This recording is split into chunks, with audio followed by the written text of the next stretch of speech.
Boa noite, pessoal. Vocês me ouvem?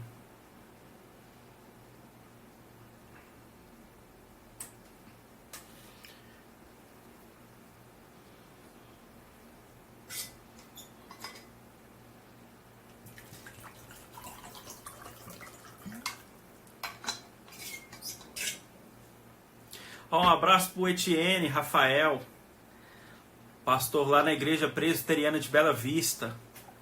Gente finíssima.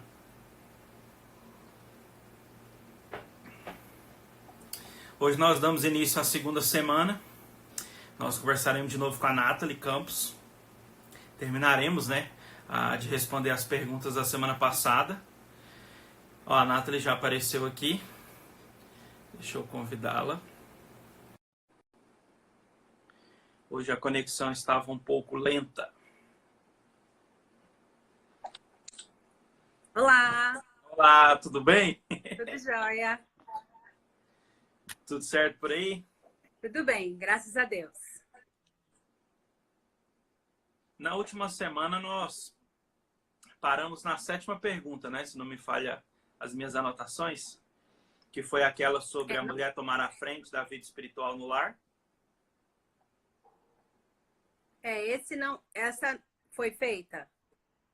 Não, essa nós paramos para começar ela. Tá, isso. Depois aqui eu juntei duas outras que estavam mais para frente, Eu acho que é a 9. Isso. Lá. Isso, que é do namorado se esforçar para ir para a igreja. Isso. Então, tá tudo no script. Isso mesmo. Vocês tudo bem então, por aí? Tá bem? Bem, graças a Deus, tirando essa questão de estar muito em casa, preso assim. Hoje a gente comentava isso. Ficar em casa sempre é bom, mas com esse espírito de prisão assim é meio bem ruim. É bem ruim. Você sabe que a gente às vezes sai para caminhar com as crianças, aqui no bairro. A gente sai. Uhum. Às vezes eu desço com eles aqui no meu prédio. Meu prédio tem uma área aberta e tem muitos idosos. Então eles não descem. E aí o Weber pediu autorização para o síndico para a gente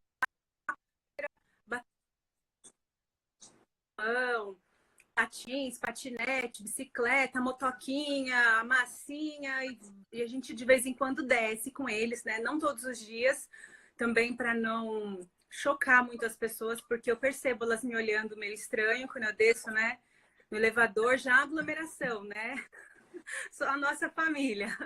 Então, mas eu desço e às vezes a gente sai para caminhar. No sábado mesmo estava um sol bem bonito. Nós saímos para caminhar com eles no final da tarde, porque é bem difícil, Assim, eles aguentarem ficar esse tempo todo dentro de casa. Então, a gente sai, mantém distância das pessoas e vai. Tomar um sol, respirar um ar fora das paredes de casa, eu acho que precisa. Senão, principalmente com as crianças, Isso aí. Vai então, lá. A nossa continuação dessa semana, muito obrigado novamente por aceitado participar e continuar a responder as perguntas. A nossa pergunta é: tem um problema sério em relação a guardar mágoa? Não, peraí. É a 7ª, né? Tá, perdão. É pecado a mulher tomar a frente em relação à vida espiritual do lar quando percebe que o marido não se comporta como um homem de Deus disposto a conduzir a família? Então, ela pergunta se é pecado. Não, não é pecado ela se voltar para Deus e buscar ao Senhor, buscar aprender, ler a Bíblia, conduzir os seus filhos na leitura da palavra, no conhecimento do Senhor e no temor do Senhor. Isso não é pecado. Agora, ela tomar à frente, Aí é a questão da liderança. O que ela poderia fazer no seu papel de mulher, de auxiliadora, seria incentivar o marido, ajudá-lo, auxiliá-lo para que ele pudesse voltar a ter interesse em ler a palavra de Deus com eles. Claro que ela não vai conseguir mudar o coração do marido, Ela pode sugerir, vamos ler a Bíblia juntos, né? Vamos ler um livro juntos. É um momento de devocional. Você poderia orar conosco, fazer isso conosco. São sugestões que podem ajudá-lo, né? Impulsioná-lo a voltar a tomar essa liderança, partindo do princípio que é um homem cristão ou que já demonstrou algum tipo de fé cristã no passado. Mas o papel de líder mesmo é sempre do homem, né? Mas ela pode sim auxiliar, continuando a sua leitura. Ela não pode nunca parar de buscar o Senhor e nem de incentivar os seus filhos a buscarem o Senhor, a conhecerem desse Deus criador, né? Agora, esse incentivo dela, esse auxílio para que ele faça isso, nunca pode ser com grosseria. Ela tem que prestar atenção para não difamar o marido na frente dos filhos, né? Do tipo, ai, vou fazer, né? Já que seu pai não tá fazendo, tá vendo? Aquele traste, só fica na televisão, qualquer coisa assim, porque daí ela acaba desonrando o marido e pecando, levando os filhos a pecarem, porque daí eles vão passar a enxergar o pai de outra maneira, né? Perder o respeito pelo pai também. Então ela deve... Exato, autoridade, incentivá-lo em amor, em submissão, sem grosseria e sem difamá-lo. Tem um verso em Provérbios 14:1 que diz que a mulher sábia edifica a sua casa, mas a insensata com as suas próprias mãos a derruba. E aí a mulher insensata, olha só, né? Você derrubar a casa com a sua própria mão, é aquela mulher difícil mesmo, né? Dura. E então nós precisamos nos cuidar, né? Nós mulheres, para que nós não sejamos insensatas e destruirmos as nossas casas com as nossas palavras, com as nossas atitudes indevidas. Então, essa é a recomendação que eu tenho para ela. De repente, procurar uma senhora mais velha na igreja que possa auxiliá-la, guiá-la nisso. Também partindo do princípio que o marido dela é crente, ela, como irmã na fé, ela tem o dever de exortá-lo em amor. Porque esse é um relacionamento que às vezes a gente se esquece no casamento, né? Eu sou casada com meu marido, mas eu sou irmã na fé dele. E essa irmandade, assim, o casamento já pode se acabar quando um de nós vier a falecer. Mas esse laço de união com Cristo, de união de irmandade, de sermos irmãos em Cristo, ele nunca vai cessar. Isso é um laço eterno. Então, eu tenho obrigação de exortar o meu marido quando eu percebo que ele está errado. Claro, exortá-lo com palavras boas, palavras que sejam amorosas, graciosas, não com ar de superioridade. Então, ela pode se lembrar disso e lembrá-lo das suas obrigações como pai, como servo do Senhor, né? Mas ela pode sim continuar com as suas devocionais, inclusive fazê-las com as crianças. Eu confesso que eu fiquei um pouco assustado com o tanto de pergunta parecida com essa que chegou semana passada. Assim, Nathalie, jogando assim por baixo, umas 100 e poucas perguntas só relacionadas a isso. Assim, meu marido... ele tem dificuldade em fazer questões por exemplo, até alguém, acho que foi a Hendrika que respondeu sobre, acho que foi o pastor Eber, sobre marcar a revisão do carro. Meu marido não quer fazer culto doméstico. Meu marido, ou então falar, meu namorado já demonstra que não quer ir para a igreja. Meu namorado já demonstra que não vai ser um bom marido. Falei, gente... Assim, por baixo, umas 100 e poucas perguntas, sem medo de errar, só relacionado a esse tema. É errado tomar a frente? Se meu marido não praticar o culto doméstico, eu posso tomar a frente com os filhos e fazer? Se meu marido não quiser ir para a escola dominical, eu posso ir sozinha? Eu falei assim, meu Deus, que situação que a gente vive hoje de homens que não tomam a frente com a sua masculinidade. Só que não é só hoje, né, Uriel? A gente pensa que é só hoje, porque talvez essas coisas hoje, elas são mais publicadas, é mais fácil de você saber da vida um do outro por conta da internet, basicamente, né? E ajuda muito a fofoca, né? E a espalhar esse tipo de situações que provavelmente sempre existiram. E se nós voltarmos lá para o Éden, você vai ver a mesma situação. do marido Sim. que estava ao lado da esposa e ela tomou a frente indevidamente e muitas coisas aconteceram, né, a partir dali.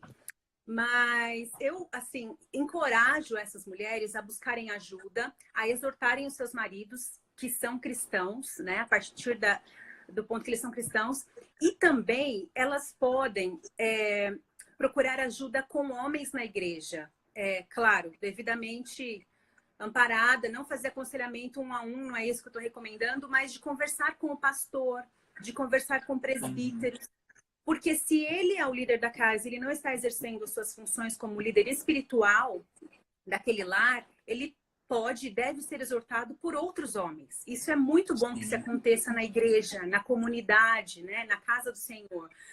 O encorajar um ao outro, né, um afiando o outro. Então, ela pode sim e deve, primeiramente, ela exortá-lo pessoalmente, partindo lá dos princípios que nós vemos em Mateus, né, 18, ela o exorta sozinha e depois ela pode procurar ajuda na igreja, com o pastor, com o presbítero, para que de repente, por 2 ou 3 indo, né, falar com ele, ele se arrependa e volte a ter essa atitude de líder, de homem da casa. Excelente. Tem um problema sério em relação a guardar mágoa. Posso passar o tempo que for, mas sempre eu lembro de algo ruim. Ou o que fizeram para mim. Sinto raiva no coração. O que devo fazer? Então, eu acho que ela deve primeiramente lembrar-se do seu Salvador. E lembrar-se do tanto que ele fez por ela, sem ficar anotando e guardando, né? No papelzinho, uma listinha, ou no seu coração, uma listinha das coisas que ela fez contra ele. Isso serve para todos nós, né? Nós nos sentimos muito injustiçados quando fazem alguma coisa contra nós, porque nós nos temos em alta conta. Nós nos amamos demais. Então, qualquer pessoa que vem e faça alguma coisa contra a gente quase que assim... coloca a pessoa como se ela tivesse cometido um crime capital, assim, né? Então ela não pode de jeito nenhum, nós somos inatingíveis, né? E isso é uma total inversão de prioridades, de valores, de quem tem que estar em primeiro lugar na nossa vida. Então, se nós partirmos do princípio que Jesus pagou todos os nossos pecados e que ele nos perdoa diariamente, tá aí já é um ótimo motivo para ela perdoar e não ficar remoendo essas mágoas, né? Não ficar alimentando esse sentimento. Porque ela falou assim, que passa um tempo e aí ela sente no coração. Provavelmente ela deixa de ver a pessoa, e aí quando ela vê de novo ela lembra, né? Eu fiquei pensando, poxa, se o Senhor fosse me tratar desse jeito, eu já teria sido fulminada, né? Há muitos anos atrás, né? Bem na minha tenra infância. Né? O Senhor não fica jogando na nossa cara as coisas que a gente faz diariamente contra ele, né? Mateus 6, na oração do Pai Nosso, ele diz que, verso 12, perdoa-nos as nossas dívidas, assim como nós temos perdoado os nossos devedores. Quer dizer, você vai perdoar, mas isso não significa esquecer, né? A gente não tem uma amnésia dos insultos. Não é isso que acontece, mas o perdoar é não lembrar mais do ocorrido, não colocar mais isso em conta, não ficar com isso guardado e um dia descarregar tudo de novo, seja no cônjuge ou nos amigos ou nos parentes, né, pai, mãe. Não, é não ficar alimentando mais aquele sentimento de aquela pessoa fez isso contra mim, eu não consigo perdoar. Eu penso assim, quem é você para não conseguir perdoar? Sabe? Porque Jesus é tão maior, é tão mais poderoso e ele nos perdoa. Então, quem sou eu para um dia pensar, eu não vou perdoar, isso eu não consigo perdoar, né? Eu não consigo jamais. É totalmente errado, né? Então, eu tenho que voltar a tratar aquelas pessoas que me ofenderam como se elas tivessem ficha limpa. É assim que Cristo nos trata. Eu sei que falar é muito mais fácil do que fazer, muito mais. Mas é também uma questão, Uriel, de não, como eu falei, de treino, não ficar alimentando esse sentimento de eu não consigo, eu não consigo, eu não consigo, porque realmente é difícil, né, lutar contra isso. É mais fácil a gente ir tentando um pouquinho mais a cada dia, né? E como eu disse, nós nos temos em alta conta, e aí nós amamos muito mais a nós mesmos do que ao nosso próximo, né? Então, pensar nisso, de que Jesus pagou por nós, Ele nos perdoa todos os dias, já é um bom princípio para ela começar nesse processo de perdão e de realmente esquecer e de tratar. E de repente ela nunca conversou direito com a pessoa sobre o ocorrido. Ela pode conversar, né? Em Filipenses 2 diz bem, nada façais por partidarismo ou vanglória, mas por humildade, considerando cada um os outros superiores a si mesmo. Então, se eu considero o meu próximo, o meu irmão, superior a mim mesma, eu já começo a olhar para ele de uma outra maneira, de uma maneira mais amorosa, de uma maneira mais subserviente, de uma maneira mais carinhosa, perdoadora, né? Quando a gente olha para os outros como superiores, né? E tem uma outra coisa também. Quando a gente não perdoa pecados dos outros contra a gente, insultos, tal, é porque nós achamos que nós nunca faríamos aquilo, né? A gente sempre se acha melhor, por mais que a gente não fale isso. Isso acontece, isso está no nosso coração. Nós nos achamos melhores do que eu para o seu pecado e vou pensar, imagina, eu jamais faria isso que o Uriel está fazendo. Mas você vai olhar para os meus e vai pensar a mesma coisa. Eu jamais faria essas coisas que a Nathalie está fazendo. De maneiras diferentes. Não adianta eu falar, eu jamais faria tal coisa, mas eu faço muitas outras que um monte de gente não faz por aí, né? Então, é muito errado a gente pensar em Eva e pensar assim, se fosse eu no lugar dela, jamais eu teria comido aquele fruto. Imagina, eu pensei comigo, eu teria comido antes, sabe? Assim, né? Então, a gente não pode se colocar em alta conta. Eu acho que aí já é um princípio também, né? Não se colocar em alta conta e levar em conta muito grande tudo o que Cristo fez por nós e faz diariamente. Aí já é um bom princípio para ela perdoar e realmente esquecer dessas coisas. Quer dizer, não digo esquecer, como eu disse antes, mas não levar em conta. É isso.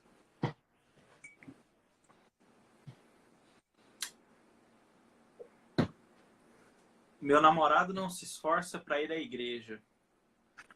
Sempre tenho que pressioná-lo. Essa foi. Você tem mais alguma coisa para comentar? Não, né? Olha, não que eu me lembre. Eu coloquei duas em uma, né? Meu namorado não se esforça para ir à igreja e o meu futuro cônjuge não demonstra interesse em se dedicar para a vida espiritual. Foram as duas perguntas que eu coloquei aquele dia. Eu não lembro tudo que eu falei, então acho que eu não vou repetir nada. Joia, excelente. Agora, a pergunta clássica que também foi repetida é essa. Muitas mulheres têm se dedicado a buscar a Deus e a estudar a Bíblia. Qual a sua opinião sobre isso? Eu acho muito bom, excelente, que mais e mais mulheres tenham sido despertadas para buscar a Deus, estudar a Bíblia, conhecer da palavra do Senhor com mais profundidade, deixar de viver uma vida de futilidade, né? Porque é muito comum, às vezes, a gente vê em igreja aquela rodinha de mulher e rodinha de homem, né? E como as conversas são diferentes, né? Às vezes o conteúdo, o teor, você vê às vezes conversa de homem sendo muito mais carnuda no sentido de profundidade de conhecimento ou de estar discutindo um problema teológico, um assunto teológico, e de mulher ser aquela coisa assim frívola de assistiu tal coisa, comprou aquilo e tal. Não que essas coisas não possam fazer parte do nosso mundo, fazem. Eu sei que nem toda conversa de homem é carnuda, é boa, saudável, mas eu passei a perceber isso há uns anos atrás, né? Tive amizade com umas mulheres que falavam, Nathalie, eu prefiro estar na roda de homens. E eu comecei a prestar atenção e entender por quê. E era isso, né? Os homens termina o sermão, eles vão discutir alguma coisa sobre o sermão, vão falar sobre alguma coisa que eles leram, estão discutindo alguma coisa mais relacionada à vida cristã, e mulher consegue divagar e fugir disso com muita facilidade, né? Eu sei que tem muita coisa que passa na cabeça da mulher ao mesmo tempo, mas essa busca pelo Senhor, de conhecê-lo mais, de ler mais a Bíblia, de ler mais livros, né? Haja vista, as editoras têm lançado, mês após mês, um livro novo direcionado para as mulheres. Era isso que eu ia comentar. Isso é muito bom. Mas muita literatura boa feminina. Exato. Boas autoras que têm crescido, que têm escrito cada vez mais sobre isso, mas também nós não podemos ficar presas somente a esses livros ditos femininos, né? Nós temos que ler de tudo um pouco. Outros autores também, autores, né, de sistemática, de teologia bíblica, outras coisas também. Mas é muito bom que esse mercado esteja crescendo, porque nos equipa melhor, né? Como mulheres, a entender também coisas do nosso dia a dia de uma maneira mais santa, de uma maneira mais sábia, também lidar com os problemas do nosso dia a dia, né? E é necessário também que as mulheres, no geral, da igreja, cresçam em entendimento e em profundidade de conhecimento do Senhor, né? Não sejam apenas, sabe, aquelas reuniõezinhas de mulher que é muito rasa, né? A gente está muito acostumado com isso no passado. Então, eu acho que agora tem... Parece mais autoajuda. Como? Parece mais reunião de autoajuda. Exato. Então, trazer algo mais consistente para a igreja, isso é muito bom. E também saber o que Deus requer de nós como mulheres, né? Porque daí a gente começa a ordenar as coisas na nossa vida. Então, ler livros de todos os tipos, né? Não livros só femininos. Frequentar, né? Participar de aulas em seminários. Às vezes eu sei que é difícil para muitas que são mães, não conseguem sair, mas tem cursos EADs, tem institutos bíblicos, tem muita coisa boa online também hoje, que a gente pode ouvir, apreciar, conferências de mulheres, né? Então, isso realmente tem sido muito abençoador. Eu acho que faz a Igreja de Cristo crescer, né? Porque as mulheres crescendo de uma maneira saudável, elas também auxiliam os homens a crescerem também, quando elas são boas esposas, boas auxiliadoras, né? Elas amparam a igreja, trabalham junto com os outros departamentos na igreja para que a igreja inteira cresça saudavelmente. Criam filhos que amam ao Senhor, que conhecem da Bíblia. Então, é um espiral muito bom, né? Com certeza. E você bem disse, não é só os ditos livros escritos para mulheres, né? Sobre criação de filhos, família, vida sentimental, estudar teologia sistemática, teologia bíblica, pastoral, entender realmente teologia, cosmovisão. O Pedro Dutti mesmo, semana passada, ele falou. A Carol, a esposa dele, perguntou para ele, amor, qual que eu começo? Ele falou, ó, começa sobre... Não, mas eu quero comer. Então, estuda cosmovisão. Vai entender como que você precisa entender melhor a forma de você pensar em relação ao mundo. E mulheres, com certeza, precisam estudar disso. E como você também disse, nós temos excelentes conferências que acontecem que dão bagagem ou dão start para que as mulheres iniciem o estudo, tenham acesso a boa literatura por um preço mais em conta, conferência Fiel, conferência de mulher no Palavra da Vida aqui no Centro-Oeste. Então, assim, cursos à distância, como você disse, tem muito material à distância que você faz o seu horário, estuda meia hora por dia, 1 hora, como você achar melhor, formato podcast, formato de vídeo. Então, assim, a gente precisa realmente que mulheres estudem, aprendam, ensinem boa teologia às mulheres. Exato. Tenho muita dificuldade em relação a vestimentas. Sou evangélica desde criança, entendo que a sensualidade é condenada, mas me sinto horrível vestindo roupas mais sérias. Alguma sugestão para eu melhorar esse aspecto? Então, primeiro, roupas sérias, né? Eu coloquei aqui como modestas, não precisam ser horríveis. Tem muitas que são muito bonitas, né? mulheres que se vestem muito bem, sem ter sensualidade, sem ter decote baixo, sem ter saia curta, ou nada muito apertado, que são roupas muito bonitas, muito decentes, né? Modestas. Então, não é necessário que a mulher use uma saia curta, um decote baixo, tal, para ela ficar bonita, para ela ficar apresentável. Isso é uma visão totalmente mundana. É isso que o mundo prega aí fora, né? Que é tudo que é bonito é para se mostrar. Por que você vai ter um corpo bonito se você vai colocar uma saia longa, uma roupa que não marque seu corpo, tal? Então, isso é o que se prega aí fora, não é o que nós vemos na Bíblia, né?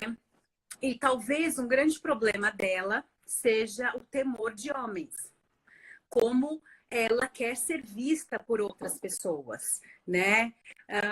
Então, Provérbios 29:25 diz: quem teme ao homem arma ciladas, mas o que confia no Senhor está seguro.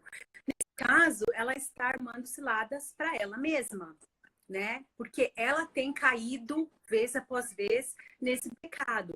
E é um pecado da sensualidade, de querer se mostrar, e ela acaba levando outras pessoas a pecarem também. Porque é inevitável. Uma mulher bonita, imagina aqui que ela seja uma mulher bonita, né, atraente, usando sensual, ela vai andar por aí, ela vai para a igreja, os homens vão olhar para ela. É um imã, né? Homens e mulheres. Então, leva outras pessoas ao redor dela também a pecar. Outras pessoas vão cair porque ela tem se vestido de uma maneira sensual. E a sensualidade, ela é condenada e ela admite isso, né? Porque é uma maneira de você está barateando algo que é muito caro, que é o seu corpo, que deveria ser santificado, né? Então você está como se fosse oferecendo para qualquer um por aí, né? E ela precisaria cuidar disso, preservá-lo, né? O nosso coração, ele anseia desesperadamente por aprovação, seja através da nossa vestimenta, através da nossa inteligência, ou de como nós somos artísticos, enfim, nós somos pecadores e desejamos sempre por atenção, nós tememos homens, né? De maneiras diferentes. Mas, infelizmente, essa aceitação, esses pequenos prazeres que nós temos quando nós somos bem aceitos, não são coisas duradouras. São coisas que vêm e vão muito rápido, né? E aí acaba buscando mais de novo. E isso não leva as pessoas à santidade, né? Você ser bajulada, você ser elogiada de uma forma exagerada pela sua vestimenta, pelo sua beleza e tal, isso não te leva a ser santa, né? Ou a ser mais aceita por Deus. Isso é algo terreno, isso é algo passageiro, né? E a definição que nós vemos na Bíblia de beleza não é a mesma definição do mundo, né?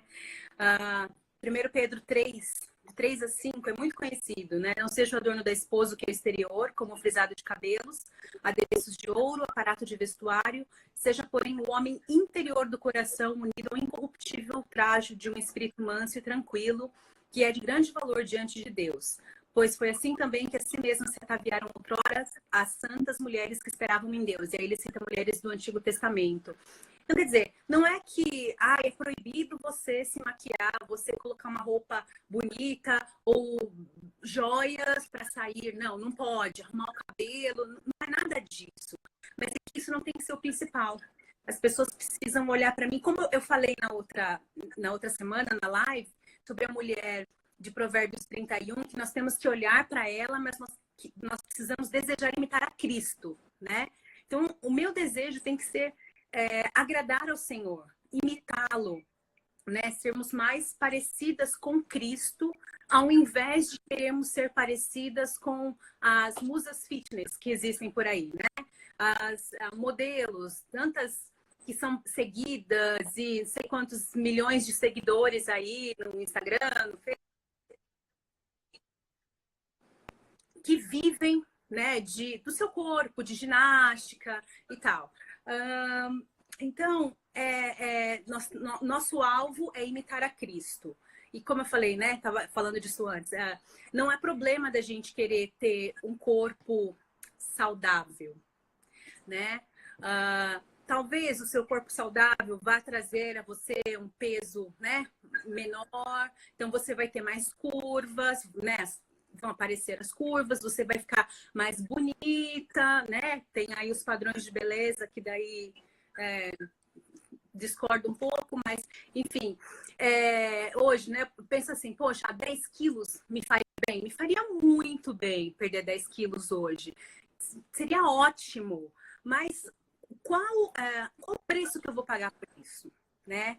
E depois que eu perder esses 10 quilos, eu vou estar contentada, usar roupas sensuais, me traz contentamento, me traz alegria, e se me trazem, então eu estou buscando a minha alegria e meu contentamento em lugares errados, né? Tem um amigo querido que fala assim, que a primeira coisa que acontece quando a mulher emagrece ou coloca silicone é que o decote diminui, abaixa, né? E a saia levanta. E é muito verdade isso, infelizmente, em todos os lugares, né? Na igreja, fora da igreja, você tá aí. Mas é verdade, não é verdade? Mulher geralmente emagrece, coloca silicone, a blusa desce e a saia levanta. Mas por quê? Né? Não precisa disso. A gente não precisa se mostrar. Agora, tem um outro lado também, ela que reconhece, ela percebe que ela tem usado coisas que são condenáveis, né? Outras não percebem, demora muito para cair a ficha, para entender o que é modesto e o que não é modesto. Eu confesso que eu mesma já passei por isso, né? De às vezes não entender, da ficha não cair, de você não perceber, né? E eu entendo que muitos de nós passam por isso e acabam levando outros a pecarem sem perceber isso, né? E acaba errando também. Não é o caso dela, porque ela percebe, tanto é que na história ela fala na pergunta, né? O caso dela talvez seja um caso em que ela precise aprender a se submeter à palavra do Senhor e entender que o que ela está vestindo não é adequado e não tem honrado ao Senhor com o corpo dela, né? O que é através dos nossos frutos que vão conhecer a nossa fé. E o nosso exterior fala muito, né? Então, se eu falo que eu sou crente, que eu sou serva e que eu honro ao Senhor e o amo, mas eu me visto como qualquer mulher aí na rua, os meus frutos, o que as pessoas realmente estão vendo, não condiz com o que eu estou falando, né? E aí eu queria agora trazer uma palavrinha para as amigas dessa moça, né? Porque todos nós temos alguém que a gente conhece que se veste de uma maneira inadequada, né? E geralmente as amigas gostam de falar da outra amiga, mas elas não falam com a amiga, né? Isso é o que a gente nota muito na igreja. As pessoas falam daquela pessoa que está errada, mas elas não têm coragem de falar com aquela pessoa. Isso serve para roupa, serve para qualquer outro tipo de comportamento errado, pecaminoso, né? Então, eu quero encorajar as amigas que falem com as outras, que elas percebam que estão errando, andando por caminhos errados, que sejam sinceras, que usem disso para que a outra amiga possa crescer e honrar o Senhor, né? Ao invés de ficar falando dela, fale com ela. Excelente. E a próxima pergunta é: quais conselhos você daria para garotas que querem namorar e os pais não deixam? Eu digo, obedeçam a seus pais. Só uma... Excelente. Não precisava de falar mais nada. Só uma questão. Parece que sua imagem ficou ruim no finalzinho dessa pergunta. Não sei se é a conexão. Acho que o chefe ia até te dar um toque. Ele abriu a porta aqui, talvez, mas parece bom. Tá ruim ainda? Ele abriu as portas todas aqui. Ainda tá. Ainda tá ruim? tá distorcida, você tá... Vou sair e entrar de novo.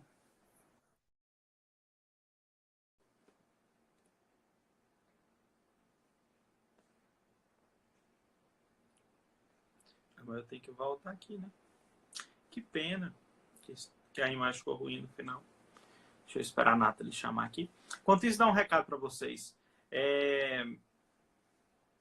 Envie sua pergunta, sua dúvida, tá bom? Acesse o link que está na bio aqui do canal, do perfil no Instagram e envie a sua pergunta. Essa semana nós teremos novamente, todos os dias até sábado, lives.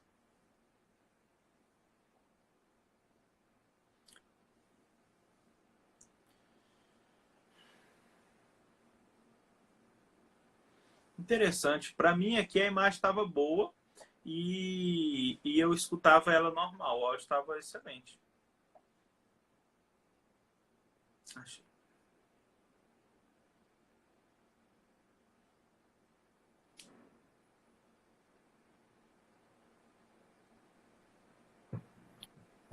Melhor? Agora está melhor. Mudei de lugar. Excelente. Tô na sala agora, onde tem a fonte da conexão, da Wi-Fi, está tudo aqui. Agora a conexão ficou boa. Mas a pergunta era, eu fiz e tu começou a responder, era quais conselhos você daria para garotas que querem namorar e os pais não deixam? Então, eu falei, né? Obedeçam aos seus pais. Eu não sei qual é a idade dessa garota que escreveu isso, né?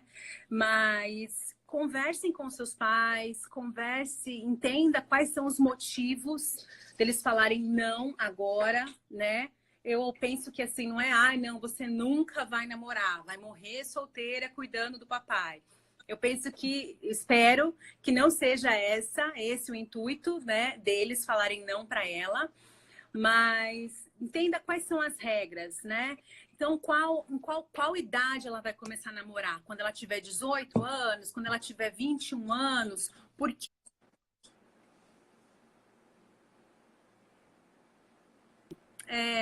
Travou. Travou? Parou no 21 anos. Ok. Voltou agora? Voltou. Tá.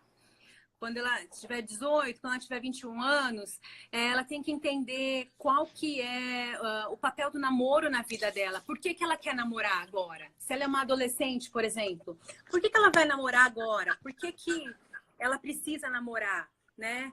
A gente entende que o namoro é um preparo para o casamento. Se ela é uma adolescente, ela tem 15, 16 anos, ela vai casar quando? Quando ela tiver 17? Não, provavelmente com 20 e poucos anos, né? Aí vai namorar todos esses anos, por quê? Né? Não tem necessidade. Então, eu diria, obedeça aos seus pais em primeiro lugar e converse com eles de uma maneira respeitosa, honrosa e entenda qual é a situação, né? Por que eles estão colocando esse limite de tempo, falando agora não, né? Qual é a idade que de repente poderá? E ore durante esse tempo todo, né? Porque entender isso vai ser muito mais fácil para ela. E ser submissa a eles também já é um teste, já é um preparo para a vida dela futura de mulher casada.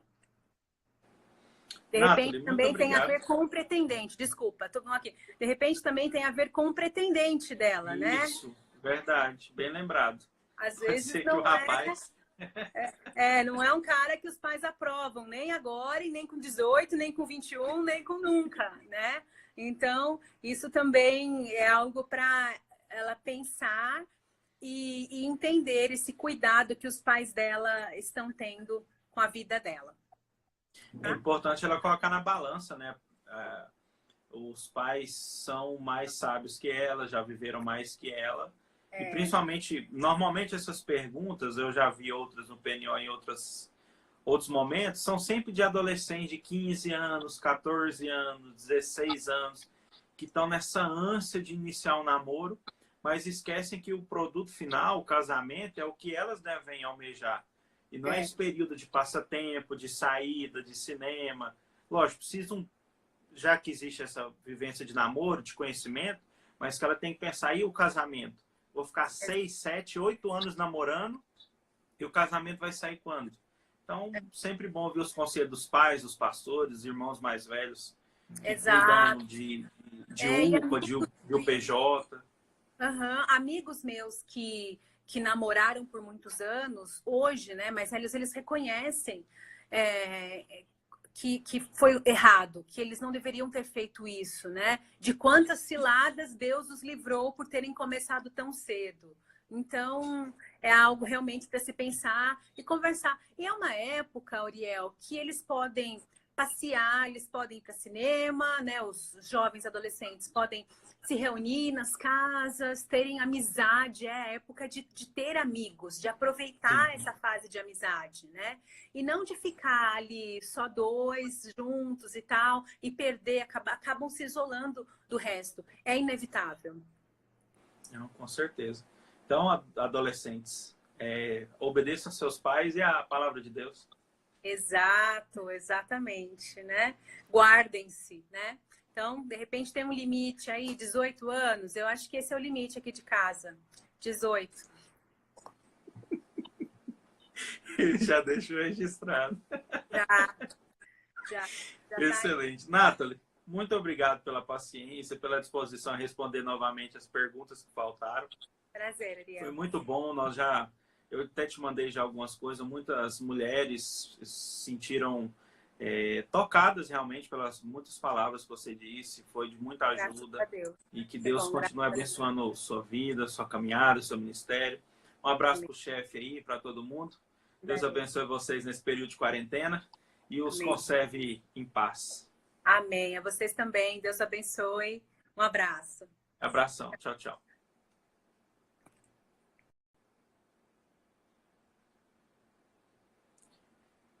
Pessoal, vocês ainda estão por aqui?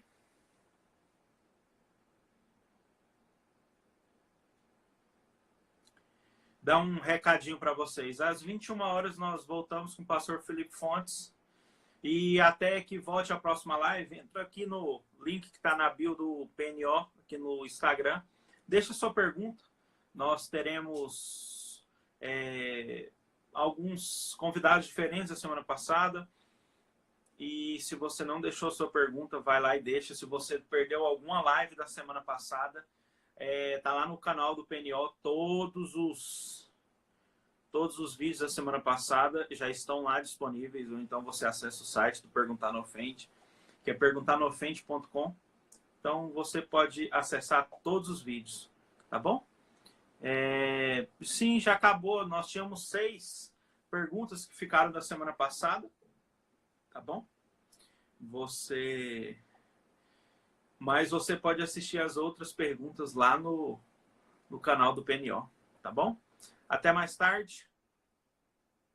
Às 21 horas nós voltamos. Beleza? Juiz, até mais tarde.